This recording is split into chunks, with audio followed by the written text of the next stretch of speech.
Ілюхою, Ілюха каже: Сергійович, як вам? Я кажу, що? Він каже, он.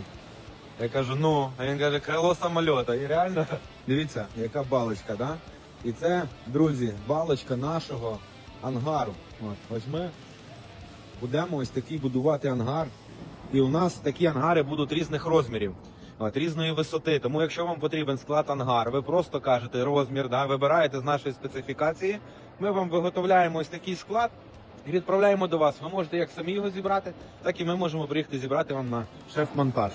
Тому, друзі, кому потрібно склад ангар, любих розмірів, такі ангари, склади будуть під СТО, під магазини, під офіси. Тому, якщо вам цікава така історія, набирайте телефон в профілі.